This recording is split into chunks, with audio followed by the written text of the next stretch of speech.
Sinusulong sa Kamara ang panukala na layong gawaran ng college degree ang mga undergraduate working professionals. Pero bago ka maging degree holder, kailangan mo munang pumasa sa mga kondisyon. Nasa sentro ng balita, si Mela Lesmoras.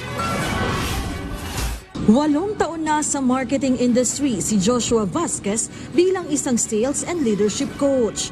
Hindi man siya nakapagtapos ng kolehiyo, para sa kanya, malalim na rin ang kanyang kaalaman at karanasan ukol sa mundong kinabibilangan niya. Actually, there's a lot of arguments tungkol dito and we have to ask the question, ano ba talaga yung purpose ng isang diploma?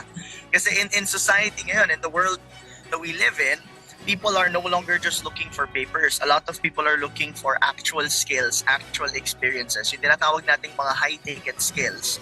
And yun yung mas mahalaga, yun yung mas importante na sa tingin ko dapat pagtuunan ng pansin. Para kilalanin ang galing at abilidad ng mga tulad ni Joshua, isinusulong na ngayon sa Kamara ang panukalang paggagawad ng college degree sa mga undergraduate working professional na may 5 taon ng karanasan sa trabaho o higit pa.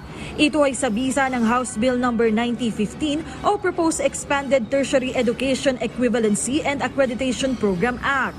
Sa ilalim ng panukala, maaaring mabigyan ng bachelor's degree ang isang individual bilang katapat ng kanyang malawak na kaalaman at karanasan, mga nakamit na tagumpay at taglay na skills na siyang magsisilbing school credits. Kapag naisabatas, kailangan lang magpasa ng aplikante ng duly accomplished form at iba pang documentary requirements at dapat ay makapasa sa assessment exam. Kahapon, nakalusot na ang panukala sa ikalawang pagbasa ng Kamara. We all know that the acquisition of knowledge and skills does not only take place within the confines of the classroom, but beyond that. We have enacted related laws on equivalency in higher and technical vocational education.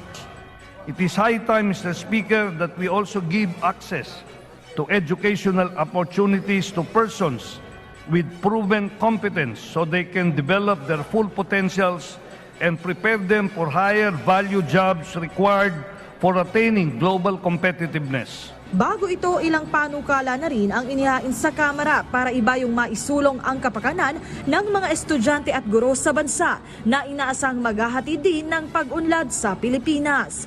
Mela Lesmoras para sa Bayan.